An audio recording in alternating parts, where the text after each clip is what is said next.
이 나무를 통해서 하나님께서 하시고자 하는 말씀이 있다는 것을 여러분들이 꼭 기억할 수 있길 바랍니다. 오늘 이제 본문은 예수님과 우리와의 관계에 대한 말씀이에요. 신앙은 관계라고 말씀드렸죠. 위로는 하나님과 또 옆으로는 사람과 이 관계가 신앙 관계입니다. 그러니까 신앙은 혼자 하는 것이 아니라 함께 다 같이 더불어 할 수 있는 것이 신앙이에요. 그러니까 이걸 통해서 그 사람의 믿음이 증명이 되고 하나님께 인정을 받기도 하고 복을 받기도 합니다. 그러니까 이제 우리가 신앙한다고 할 때 그냥 혼자 교회만 왔다 갔다 하는 것이 아니고 교회에서 가정에서 일터에서 이 삼박자가 같이 맞아야 돼요. 일단 가장 중요한 것은 교회에서의 삶이죠.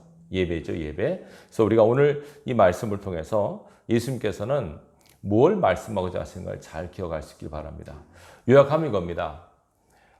포도나무에 가지가 붙어 있어서 그 가지 끝에서 열매를 맺는 것처럼 우리도 이 포도나무이신 예수님께 잘 붙어서 우리 삶 속에서 하나님이 기대하시는 열매가 맺혀져야 된다라는 것이 핵심이에요.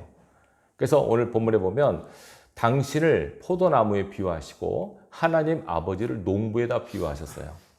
우리는 그 포도나무 원줄기에 붙어있는 가지와 같다라고 말씀하셨어요. 그래서 농부가 땅을 파고 포도나무를 심었을 때는 바라는 것이 열매 아닙니까? 열매. 지금 포도 시즌 지나죠, 거의. 그죠? 근데 포도가 얼마나 맛있습니까? 저는 개인적으로 포도를 제일 좋아하는 과일로 꼽거든요. 근데 성경에 보면 제일 먼저 나오는 나무가 포도나무예요. 포도 열매. 그래서 노아가 포도를 재배했다는 기록에 나오지 않습니까? 이 포도나무를 통해서 주께서 뭘 말씀하고자 하시는가를 제일 먼저 보십시다. 자, 우선은 가장 중요한 것이 오늘 설교 집도 나오지만 내 안에 거하라 라고 하는 것은 포도나무에다 비유한다면 포도나무 원줄기에 잘 붙어 있으라는 뜻입니다. 원줄긴 포도나무에 가진 우리가 접붙임을 받았는데 이게 잘 붙어 있어야 된다라고 하는 것을 오늘 본문을 통해서 말씀하고 있어요. 자, 만약에 이 원줄긴 포도나무 예수님께 우리가 붙어 있지 않으면 어떤 일이 벌어지는가 하는 것이 나오는데 첫 번째는요. 2절에 보시면 이렇게 나옵니다. 내게 붙어 있어 열매를 맺지 않냐는 가지는 아버지께서 그것을 제거해 버리신다. 붙어 있다고 하는데 열매가 하나도 없어요. 그러면 이게 뭔가 문제가 있죠. 네, 붙어 있는 모양은 하지만 실제로는 붙어 있지 않은 것과 똑같아요. 그래서 하나님께서 이것을 제거해 버리신다. 제거해서 뭐라고 나오냐면 이렇게 나옵니다. 6절에 보면 사람이 내 안에 거하지 않으면 가지처럼 밖에 버려져 마르나니 사람들이 그것을 모아다가 불에 던져 사르느니라. 여러분 이게 잘 보십시오. 예수를 믿어도 예수님과 붙어 있지 않으면 연합이 되어 있지 않으면 이게 살라진다는 겁니다. 살라진다. 그 지옥불을 상징하지 않습니까? 우리는 교회에 나오면 다 된 것으로 생각하지만 실질적으로 교회에 나오는 것이 중요하고 예배가 중요하지만 그 사람의 영혼이 주님과 연결이 되어 있지 않으면 그 사람은 결국은 지옥불에 들어갈 수 있는 처지가 된다는 것을 경고하고 있습니다. 그러니까 우리가 항상 신앙을 할 때 이걸 잘 염두에 둘 수 있길 바랍니다. 붙어 있지 않으면 이런 일이 벌어지고요. 또 하나 붙어 있지 않으면 어떤 일이 벌어지냐면 자 5절에 보시면 이렇게 나옵니다. 나는 포도나무에 너희는 가지라 그가 내 안에 내가 그 안에 거하면 사람이 열매를 많이 맺지만 나를 떠나서는 너희가 아무것도 할 수 없다. 나를 떠나서 그러니까 붙어 있지 않으면 아무것도 못 한다는 거죠. 영적으로 우리가 예수님과 관계가 이렇게 붙어 있지 않으면 아무것도 못 한다. 할 수 없다라고 말씀하고 있어요. 어폐가 있는 것처럼 들리죠. 아니 뭐 예수 안 믿어도 뭐 돈도 잘 벌고 일도 많이 하고 공부도 하고 하는데 뭐가 뭘 못하느냐. 어떤 의미일까 이게 아무것도 할 수 없다는 건. 예수님 떠나서 우리가 아무것도 할 수 없다는 게 무슨 뜻일까요? 예수 안 믿어도 교회 나왔다가 교회 안 나와도 돈도 잘 벌고 일도 잘하고 뭐 괜찮은데 뭐가 뭐 아무것도 할 수 없다 이게 무슨 말이냐. 여러분 어떤 우리가 삶에 대한 마지막 최종 평가가 있지 않습니까? 학생들이 열심히 공부하고 기말에서 시험을 쳐서 그 학생의 실력을 평가하듯이 우리 인생도 열심히 산 다음에 마지막 심판받는 날이 있어요. 히브리서 9장 27절에 한 번 죽는 것은 사람에게 정하신 것이고 그 후에는 심판이 있으리니, 심판이라고 하는 건 뭐냐면 삶에 대한 평가를 말하거든요.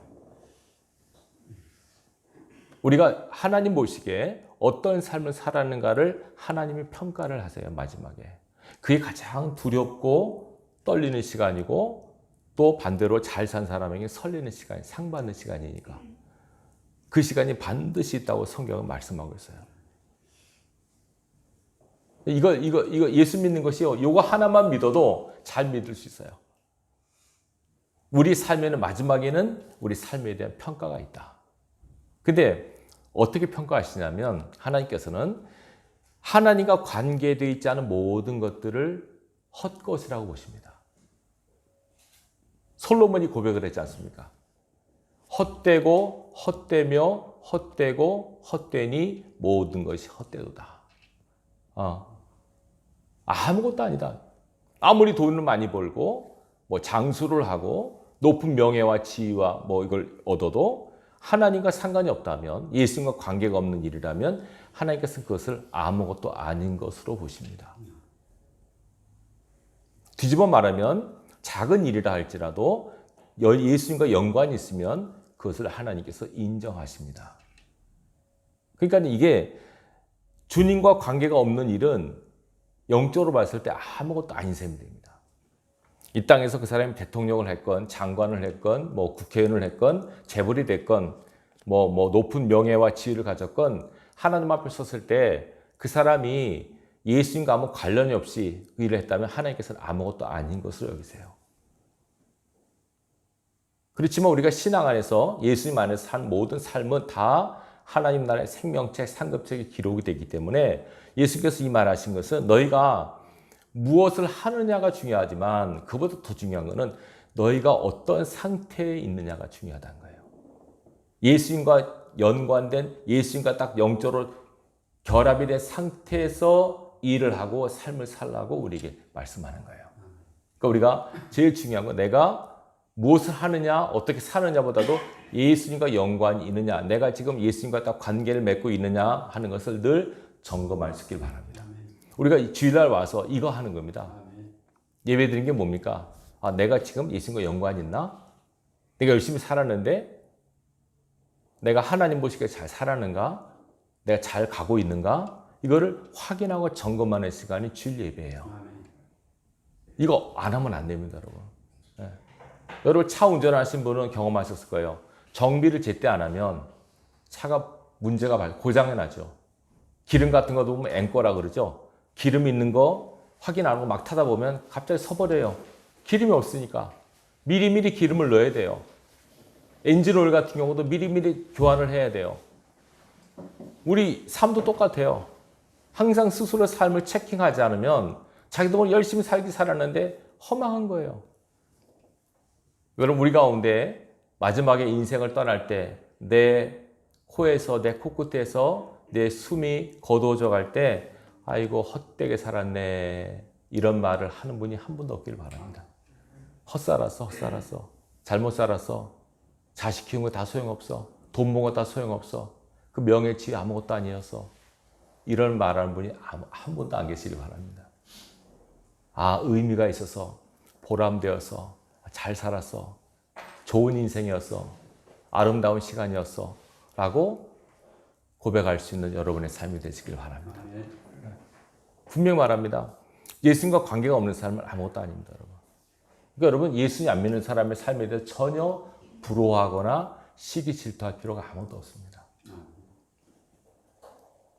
우리가 가장 부러워야 될 대상은 예수님을 잘 믿는 분, 신앙 있는 분을 가장 부러워해야 돼요. 부러워한다면 나도 어떻게 신앙을 잘할까, 어떻게 나도 저런 믿음을 갖고 살까, 그걸 가장 부러워하셔야 돼요. 다른 거는 아무것도 부러워할 게 없어요. 건강, 명예 아무것도 부러워할 게 없어요. 네. 물론 뭐 부러워한 마음이 생기는 건 뭐 우리가 뭐 어떻게 감출 수 없죠. 그러나 그 순간적으로 이건 부러워할 것이 아니지. 이건 내가 뭐 자랑할 것도 아니고 부러워할 것도 아니지. 아무것도 우리가 뭐 시샘하거나 시기하거나 그럴 게 아무것도 없어요. 예수 믿는 믿음 하나 갖고 있는 것이 가장 중요함을 기억하시기 바랍니다. 네. 지금 우리가 살아있을 때는 잘 안 보이죠, 그게. 이것도 중요하고 저것도 필요하고 다 이것도 다 하지만 마지막에 여러분이 하나님 앞에 서는 그 시간이 다가오면 뭘 갖고 서겠습니까? 자식 많은 거요? 많은 돈이요? 많은 명예 재물이요? 집이 아무것도 필요 없지 않습니까? 뭐 여러분 잘 알지 않습니까? 나는 공자 선생님 훌륭하다고 생각해요. 공수래 공수고. 훌륭한 말입니다, 여러분. 아무것도 안 갖고 하잖아요. 뭘 갖고 할까요? 믿음 하나 갖고 합니다. 믿음 하나. 얼마나 예수님을 잘 믿었는가 그 믿음 하나 갖고 우리가 하나님 앞에 서게 되는 겁니다. 그래서 예수님께서는 만약 너희가 사는데 나와 관련이 없는 것이 있다면 그건 아무것도 아닌 것임을 기억해라. 그래서 이거를 할 수 없다는 뜻으로 표현한 겁니다. 그래서 여러분들이 진짜 영적으로 주님, 나는 주님 없이는 아무것도 할 수 없어요. 나는 주님 없이는 아무것도 아니에요 라고 고백을 할 수 있어야 됩니다. 그게 영적인 사람입니다. 예수님 없이는 나는 아무것도 안 돼요. 아무것도 할 수 없어요. 그래서 예수님 도와주셔야 돼요. 예수님, 나는 주님밖에 없어. 주님만 신뢰하고 나가야 돼요. 주님 없어서 나는 아무것도 아니에요 라고 여러분들이 그렇게 고백할 수 있는 사람이 믿음의 사람이에요. 예수님이 여러분 삶의 한 부분이 아니에요. 아시겠죠? 전체입니다. 전체. 말씀드린 신앙은 취미가 아니에요, 여러분. 신앙은 삶이고 생명이에요. 예수 믿는다고 하는 그냥 취미로 막 교회 나가볼까? 위로받아 볼까? 뭐 가서 사귀어 볼까? 물론 시작은 그렇게 할 수 있겠지만 신앙은 취미가 아니고요. 신앙은 생명이고 삶이에요. 가장 중요합니다, 여러분. 지금 전쟁이 일어나 있잖아요. 여러분 전쟁 속에 있다고 생각해 보세요. 무슨 기도할까요, 여러분? 그죠? 평화, 생명.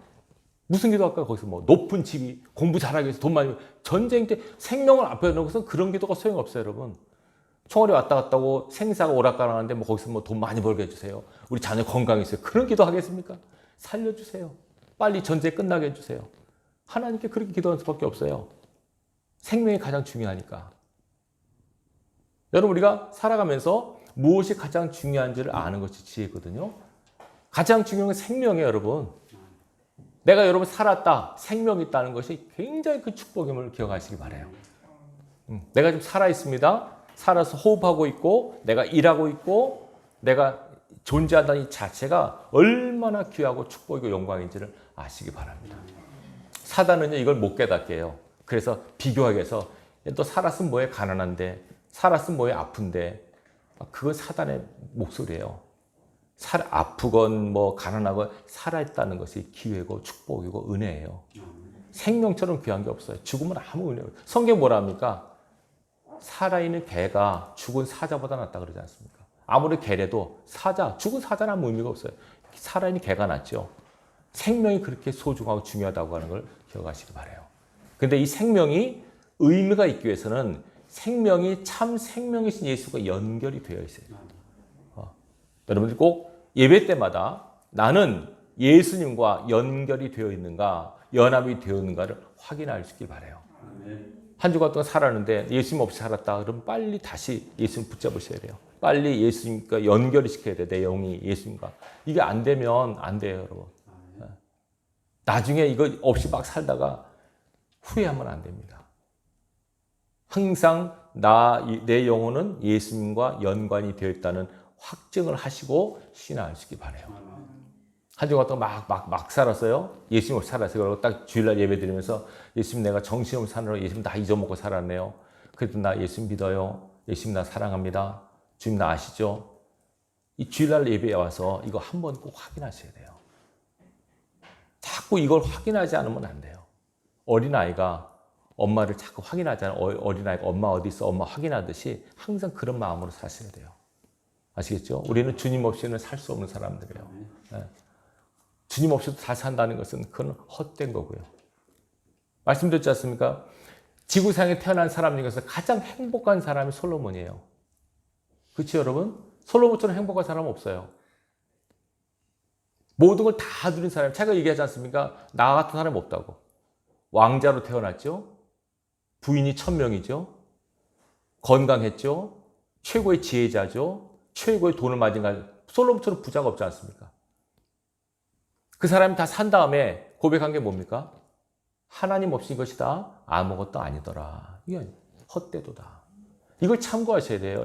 이거 아는 사람이 지혜로운 사람이에요. 아이, 목사님, 내가 살아봐야죠. 뭐 맛을 알지. 그거 아닙니다, 여러분. 다 산 사람, 최고의 영광스러운 삶을 산 사람이 헛된 것이야 라고 말하면 그걸 받아들인 사람이 지혜로운 사람이에요. 자, 분명히 있으면 말씀하십니다. 내가 없이는 나와 관련 없는 모든 것은 아무것도 아님을 잊지 말아라. 이것이 붙어 있지 않은 사람에 대한 경고의 말씀입니다. 두 가지죠. 하나는 뭐라고요? 예수님과 붙어 있지 않으면 결국은 살라진다는 거. 또 하나는 예수님과 관련이 없으면 아무것도 아니라는 거. 자, 그러면 반대로 예수님과 붙어 있잖아요, 내가. 예수님과 영광이 되어 있으니까 내가 예수를 믿어요. 내가 예수를 믿는 믿음이 있으면 어떤 일이 벌어지느냐. 본문에 세 가지를 말해요. 첫째는 뭐냐면 2절 보십시오. 내게 붙어 있어 열매를 맺지 않냐는 가지는 아버지께서 제거해 버리시고 무릇 열매를 맺는 가지는 더 열매를 맺게 하려 하여 그것을 깨끗하게 하시느니라. 붙어 있는 가지는요. 끝에서 뭐가 맺습니까? 열매가 맺잖아요. 근데 딱 농부가 봤을 때 열매가 맺어요. 그러면 뭐 한다고요? 열매가 아직 안 맺는 가지는 잘라버린대요. 전쟁 딱 잘라버리고 열매를 맺는 가지는 또 잘린다 이거를. 뭐 하라고? 왜 자릅니까? 더 열매를 맺게 하려 하여. 여러분 우리가 전정이라고 그러죠. 전정. 전정 아시지 않습니까? 그죠? 전정하는 이유는 뭡니까? 잔가지를 쳐가지고 실한 열매를 맺기가 아니겠어요? 영적으로 하나님이 전정하시대요. 그러니까 잘라짐을 받는 가지 입장에서는 아파요. 하나님께서 우리를 보셨을 때 아무개는 열매가 잘 맺을 수 있을 것 같다라고 보시잖아요. 그러면 여러분의 삶에다가 하나님께서 가위를 대세요. 전정 가위를 대세요. 그래서 곁가지들을 잘라내는 거예요. 여러분이 인격적으로, 삶적으로 이런 것들 때문에 이런 가지들은 이 사람에게 있어서는 안 되겠다 하시고 하나님께서 가위를 대세요. 자르세요. 거기에 고통이 와요. 잘라질 때. 아시겠죠? 예. 밀감나무 전쟁할 때, 그죠? 여러분이 나무라면 얼마나 아플까요? 그죠? 근데 아프지만 농부 입장에서는 그 잘라야만 실한 열매가 맺히니까 자르는 거예요. 오늘 말씀하잖아요. 더 풍성한 열매를 위해서 농부가 가지를 자르는 거예요. 이거는 뭘 뜻합니까? 여러분 삶에 신앙을 잘하고 예수를 잘 믿는 사람 삶에 하나님 연단을 주시는 거예요. 시련을 주세요. 환난과 역경을 주셔서 우리의 모난 성품, 잘못된 인격들을 하나님 다듬으세요. 자르는 거. 여러분 주위에 그런 분들이 있어요. 목사님, 내 주위에 이상한 사람들만 있어요. 나 힘들게 해요. 그게 물론 자기 문제도 있을 수 있지만 하나님이 그런 사람을 통해서 우리의 모난 성품을 다듬어 가세요. 우리는 그래요. 내 옆에 다 나하고 마음 맞는 사람만 있으면 좋겠다. 얼마나 좋아요.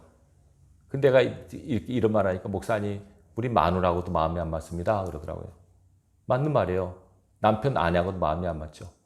근데 내 마음하고 맞는 사람만 있으면 발전이 있을까요? 아닙니다. 영적으로는 발전이 없어요. 서로 깎고 다듬는 관계가 있어야만, 그죠? 물론 다툼이 있고 때로는 문제도 생길 수 있지만 그런 걸 통해 서로 다듬어지는 거예요. 우리는 완전한 인격이 없거든요. 다 부족해요. 그래서 하나님께서 우리의 부족함을 다듬기 위해서 가족을 만드시는 거예요. 부모, 자식 간에 또 친구, 이웃 서로 간에 함께 더불어 살면서 깎고 다듬는 과정을 통해서 하나님이 원하시는 사람을 만들어 가세요. 아니면 여러 가지 일들을 통해서 육신의 약함, 질병 이런 것도. 지금 전쟁이 있잖아요. 저는 개인적으로 말해요. 이스라엘 다듬는 거라고 생각이 돼요. 하나님께서. 이스라엘이 하나님의 나라입니다. 여러분. 어떤 사람은 이스라엘 지금 버렸죠. 지금은 은혜 시대인데 아닙니다. 이스라엘은 하나님 절대로 버리지 않습니다. 근데 가장 사랑하는 이스라엘이 비록 예수를 안 믿지만 그들은 하나님 백성입니다. 근데 제일 타락한 나라가 이스라엘입니다. 이번에 뭐 음악회에서 뭐 포탄 떨어졌다 그러죠. 그 음악회 무슨 음악회인지 아십니까? 동성애 축제입니다. 그게. 이스라엘 텔아비브가 그죠? 이스라엘 인구 10% 정도가 동성애자랍니다. 심각하죠, 여러분. 오히려 이스라엘 사람들은 동성애 극혐합니다. 근데 하나님 백성 이스라엘이 동성애 나라가 되어버렸어요. 저는 이게 여러 가지 이유가 있겠죠. 뭐 정치적으로 뭐 다 있겠지만 영적으로 봤을 때 하나님께서 이런 걸 통해서 다듬어 가신다고 생각이 돼요. 결국은 구원하시겠죠. 영적으로 우리는 이스라엘이에요. 여러분 삶 속에 뜻하지 않은 어려움이 있거나 재앙이 있으면 물론 여러 가지 있겠지만 일단은 여러분 하나님께서 나를 뭔가 내가 문제가 있나? 여러분 다듬는다고 생각하세요. 회개하셔야 돼요. 그리고 바로 서야 돼요. 내 삶에 자꾸 이게 막히지? 물론 사단의 방해도 있죠. 그렇지만은 사단의 방해라고 해서 무조건 다 그런 게 아닙니다. 하나님께서 허락하신 연단과 시련이 있어요. 다윗을 보시고 요셉을 보세요. 다윗은 바울을 통해서 사울 왕을 통해서 연단하셨고, 그죠? 모세는 그 백성을 통해서 연단하셨고, 다 하나님께서 요셉은 또 형들을 통해서 또 바로를 통해서 다 연단하시는 거예요. 그걸 다 넘어가시는 거예요. 왜? 하나님께서 보실 때 이 사람은 열매를 잘 맺겠다 하니까 하나님께 이런 연단의 터널을 통과하게 하시는 거예요. 세상에 연단이 필요 없는 사람은 없어요.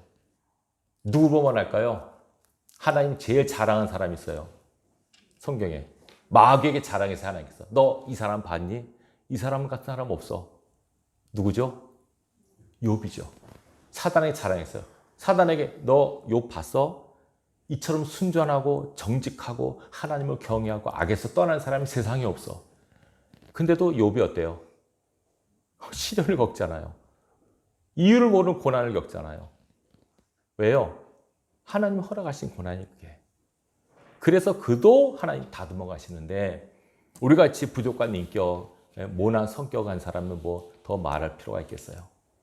하나님께서 여러분을 주님과 붙어 있다면 여러분에게 전정의 은혜가 있다는 것을 기억하시기 바랍니다. 비록 아프고 괴롭지만 다듬어 가신다고 생각하시고 잘 인내하시기를 주님의 이름으로 축원합니다. 두 번째는요. 자, 붙어 있을 때 어떤 은혜가 임하냐면 5절이죠, 5절. 나는 포도나무에 너희는 가지라 그가 내 안에 내가 그 안에 거하면 사람이 열매를 많이 맺나니. 자, 서로 간에 연합이 되어 있으면 붙어 있으면 열매가 많이 맺힌다고 합니다. 그럼 이 열매가 뭘까요, 여러분? 포도나무 열매. 포도나무 포도송이 아닙니까? 근데 영적으로 말씀드리는 거죠. 예수님께서 우리를 포도나무 가지에 비유하고 포도나무 가지 끝에 맺히는 포도송이가 열매인데 영적으로 열매가 뭘 뜻할까요? 이건 뭐 제가 여러 번 설교했습니다. 성령이 뭐예요? 9가지 열매 기억하시죠? 성령의 열매가 있는 거예요.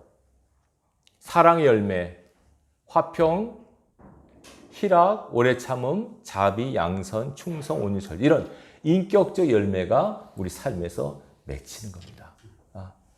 딱 붙어 있을 때, 그러니까 이런 붙어 있는데도 이런 열매가 맺히지 않으면은 뭔가 붙어 있지 않은 상태예요. 붙어 있으면 결과적으로 다 이런 열매가 언제가 맺힙니다, 여러분.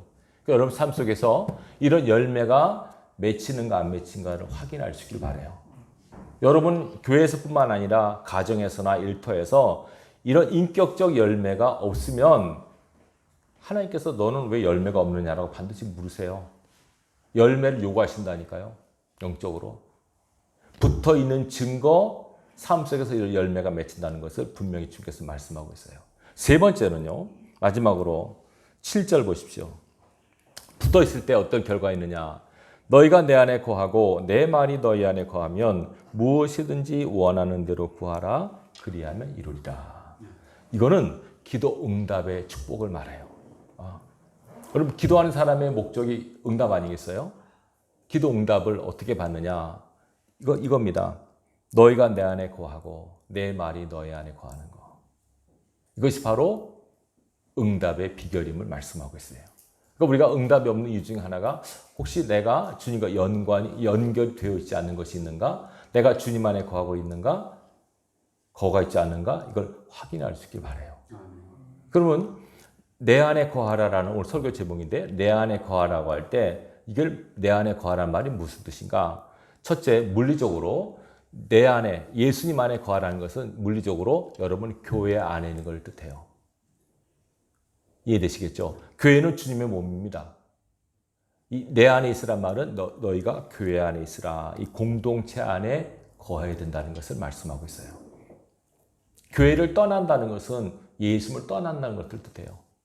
그래서 저는 목회자로서 성도들이 어쨌든 교회 나오십시오. 예수님 안에 들어오십시오. 라고 말을 하는 거죠. 구약에서는 이걸 노아의 방주에다 비유하셨어요. 하나님께서는. 노아의 방주 뭔지 아시죠? 세상에 홍수의 심판이 있을 때에 방주 안에는 사람만 살아남았죠. 그렇죠? 그것처럼 교회라고 하는 영적 방주 안에 우리가 있을 때 그 사람은 주님 안에 있는 것으로 볼 수 있어요. 여러분 교회 안에서 뭘 할까요? 예배를 드리고 찬송과 기도 말씀을 나누죠. 이것이 바로 교회 안에 있는 영적 공동체 안, 주님 안에 있는 하나님의 사람들의 모습이에요. 두 번째, 내 안에 거하라고 할 때 이거 어떤 의미냐면 예수님은 말씀이시거든요. 내 안에 거하라고 할 때 이거 의미는 뭐냐면 내 말씀 안에서 살라 이 뜻이 있습니다. 예수님의 말씀 안에 살다는 말은 뭘까요? 예수님께서 주신 말씀들 있잖아요. 성경의 말씀들을 준수하고 성경의 말씀들을 순종하며 살라라는 의미가 있는 거예요. 물리적으로는 내가 육체적으로는 교회 안에 있지만 실질적으로 내 삶이 말씀과 벗어나고 하나님께서 요구하신 말씀이 있잖아요. 이거는 마태복음 5장, 6장, 7장에 보시면 나와요. 예수 믿는 사람이 어떻게 살 것인가. 간혹 저한테 목사님 우리가 어떻게 살아야 돼요? 라고 묻는 분이 있는데 전 그래요. 마태복음 5장, 6장, 7장 읽어보세요. 거기 나와요. 예수 믿는 사람이 어떻게 살 것인가. 어떻게 기도하고 어떻게 전도하고 또 어떻게 생활할 것인가가 다 나와 있어요. 마태복음 5장, 6장, 7장. 그게 우리 삶 속에서 구현이 될 때 그 사람은 주님 안에 있다고 볼 수가 있어요. 아시겠죠? 내 말 안에 거하는 거. 그리고 세 번째, 주님 안에 거한다 말은 뭘 뜻이냐면 예수님 안에 거한다. 이거는 뭘 뜻하냐면 예수님은 사랑이세요. 그래서 내 안에 거하라라고 하는 세 번째 뜻은 뭐냐면 주님의 사랑 안에 거하는 것을 의미해요. 뭐 한다고요? 주님의 사랑 안에 거하는 것. 자, 오늘 본문의 말씀 보세요. 자, 읽지 않았지만 9절 보세요. 아버지께서 나를 사랑하신 것처럼 나도 너희를 사랑하였으니 나의 사랑 안에 거하라. 주님 안에 거한다는 것은 사랑 안에 거하라. 이게 무슨 뜻이냐면 여러분 잘 기억하세요. 이거 두 가지 꼭 있어야 돼요. 하나님은 나를 사랑하신다고 하는 믿음이에요. 첫 번째, 사랑 안에 거한다만 첫 번째, 하나님은 나를 사랑하신다. 따라 볼까요? 하나님 나를 사랑하신다. 예, 이걸 꼭 믿으셔야 돼요. 내 삶이 비록 하나님께서 사랑하지 않는 것처럼 보여도 그 현상을 갖고 판단하시면 안 돼요. 본질을 보셔야 돼요. 하나님은 나를 사랑하신다고 하는 것은 평생 영원히 변치 않아요. 어떤 사람은 죄를 한 번 짓고 하나님 나를 미워하실 거야. 그렇게 스스로 평가하지 마십시오. 여러분 한 번 죄를 짓는다고 한다고 또 같은 죄를 반복해 주다 하나님께서 미워하지 않으세요. 오히려 여러분 죄를 지면 하나님께서 불쌍히 여기세요. 우리는 미워하지만 하나님 불쌍히 여기세요. 안타깝게 여기세요. 간음하다가 현장에 잡힌 여인이 왔잖아요. 그죠? 사람들 미워했잖아요. 죽이려고 그랬죠? 예수님께서 뭐라 그래요? 불쌍히 여기세요, 그 여인을. 이것이 죄인을 보시는 하나님의 마음이에요. 그래서 우리가 하나님 안에 있다는 것은 항상 하나님이 나를 사랑하신다고 하는 인식을 갖고 사는 거. 절대로 환경과 눈에 보이는 현상에 속지 마시기 바랍니다. 여러분이 아플 때에도 때로는 물질을 잃어버렸을 때에도 여러분 외로울 때에도 항상 하나님은 나를 사랑하신다고 하는 잊지 마시기 바라요. 꼭 기억하십시오. 그리고 두 번째 사랑한다는 말은 뭐냐면 나도 항상 주님을 사랑하셔야 돼요. 고린도서 16장 14절 보면 사도 바울이 뭐라 하냐면 너희 모든 일을 사랑으로 행하라 그랬습니다. 모든 일을 여러분이 뭔 일을 하든 항상 사랑하는 마음으로 하라. 가정주부가 밥을 하든 빨래를 하든 뭘 하든 간에 항상 사랑하는 마음으로 하나님을 사랑하고 영혼을 사랑하는 마음으로 하라라고 우리에게 권고하고 있습니다. 왜냐하면 요한일서 4장 10절 하나님은 뭐기 때문에? 사랑이기 때문에요. 뭐라고 얘기하냐면요. 만약 우리가 사랑을 안 하잖아요. 그러면 하나님은 모른다 그래요, 성경은. 사랑을 안 하는 사람, 사랑을 하지도 받지도 않는 사람은 엄밀히 말해서 그 사람은 하나님을 모르는 사람이에요. 그래서 저는 이렇게 생각해요. 하나님께서 부모의 사랑을 받잖아요. 우리가 자녀로 부모의 사랑을 받고 부부끼리 사랑을 하고 친구끼리 우정을 나누고 이것 다 하나님의 사랑을 연습하는 훈련이라고 생각이 돼요. 왜냐하면 사랑을 받아본 사람이 사랑받을 때 느낌 있잖아요. 사랑받을 때 느낌. 또 사랑할 때 느낌이 또 있잖아요. 이게 굉장히 중요해요. 받아본 사람은 내가 이게 사랑받고 있구나. 이럴 때 마음 편안하고 또 안식을 누리지 않습니까? 기쁘지 않습니까? 또 반면에 막 누굴 사랑했을 때, 여러분 뭐 이제 자식을 사랑한다든가 뭐 이렇게 연인을 사랑할 때 사랑할 때 그 느낌 있잖아요. 이게 사랑을 받아보고 사랑을 해보는 사람이 사랑에 대한 영적 공감대를 형성할 수 있어요. 그래서 하나님이 사랑하십니다 할 때 감이 오는 거예요. 근데 사랑 안 받아본 사람, 해보지도 않은 사람은 하나님이 사랑하신다 그러면 그게 뭔 소리지? 몰라요. 참 죄송하지만 그래서 이 고아로 자란 분들은 그게 없어요. 이게 참 어려워요. 고아로 자란 분들은 사랑에 대한 커뮤니케이션이 힘들어요. 물론 이제 어릴 때 이렇게 그 보육원에 자란 거 있지만 그래도 엄마가 젖을 먹이고 뭐 기저귀 갈아주고 다 엄마의 사랑과 아빠의 사랑을 받고 난 사람은 사랑에 대한 감이 있어요. 영적인 감이 있는 거예요. 그래서 하나님 사랑하신다 할 때 그 감이 와요. 근데 이거 없는 사람은 사랑한다고 할 때 모르는 거예요. 여러분 참 죄송하지만은요, 어느 목사님 그러더라고. 미국의 뉴욕 거리에 가면은요, 요새 젊은이들이 사랑을 못 받는 애들 너무 많아요. 부모의 사랑을 못 받는 애들 너무 많다는 거예요. 부모는 사랑했다고 하는데 애들이 사랑을 못 느껴요. 그래가지고 길거리에서 아무 남자나 여자가 I love you 하면 다 준다는 거예요. 사랑을 못 받아, 사랑이 굶주려가지고, 그게 사람은 인간은 사랑을 먹고 사는 존재인데, 사랑을 받아보지도 해보지도 않으니까 모르는 거예요. 여러분, 하나님의 사랑에 대한 영적 감이 여러분들이 꼭 있으셔야 돼요. 그래서, 하나님 나를 사랑하시는구나. 나도 하나님을 사랑해. 이렇게 사랑의 커뮤니케이션이 이루어질 때, 그 사람이 주님 안에 거하는 사람인 걸 알 수 있어요. 내 안에 거하라. 사랑 안에 거하라. 이것이 바로 이렇게 됐을 때, 마지막에 열매가 맺혀지게 되고 마지막 8절에 뭐라고 합니까? 너희가 아버지께서 너희로 인하여 열매가 맺혀진 너희로 인하여 영광을 받으실 것이고 너희가 내 제자가 될 것이다 말씀하고 있습니다. 여러분 우리가 신앙을 할 때 우리를 구원하시고 우리를 이끄시고 마지막에 우리를 천국으로 인도하실 하나님이 내게 무엇을 바라시는가를 꼭 아시기 바랍니다. 가장 중요한 건 우리가 가장 중요한 영적으로 내가 예수님과 붙어있는가 한번 확인하십시오. 붙어 있어도 죄를 짓으세요, 여러분. 붙어 있다고 죄를 안 짓는 게 죄를 짓을 수 있고, 넘어질 수 있고, 실수할 수도 있고, 그래요. 그렇지만 붙어 있으면 결국은 다시 일어나고, 결국은 세워지게 되고, 결국은 은혜와 축복의 자리에 서게 돼 있어요. 근데 이게 끊어져 버리면, 단절이 돼버리면 안 돼요. 단절이 가장 무서운 형벌입니다, 여러분. 창세기 하나님께서 아담에게 너 죽는다 그랬잖아요. 뭘 뜻할까요, 그게? 하나님께 단절이에요, 그게. 단절되면 안 돼요. 항상 여러분 말씀과 기도와 예배를 통해서 하나님과 이 연결끈을 늘 확인하시고 여러분들이 영적으로 살아있다는 것을 느끼고 살아갈 수 있길 바라요. 이번 한 주간도 여러분 삶 속에서 하나님께서 기대하고 원하시는 열매가 맺히길 바라요. 한 가지 더 말씀드리는데 우리가 살아가면서 이렇게 연결이 되잖아요. 그러면 영적인 에너지가 공급이 되거든요. 로마서 11장 보면 진액을 받는 자라고 해요. 우리가.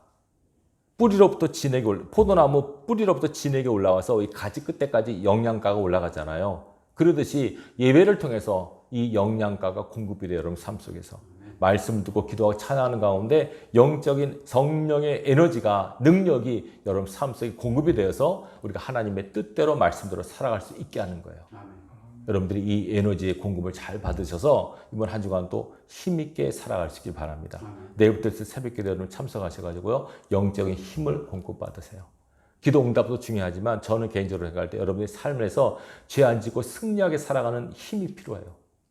이 힘은 예배를 통해서 하나님께서 공급해 주세요. 하나님 백성들에게. 말씀과 기도와 찬양을 통해서 영적 에너지가 공급이 되고 이 에너지를 받고 여러분들이 삶에서 승리할 수 있는 힘이 생기는 겁니다. 여러분 삶에서 꼭 승리하셔서 하나님을 기쁘시게 하는 하나님의 사람들이 될 수 있기를 주님의 이름으로 축원합니다. 기도하겠습니다.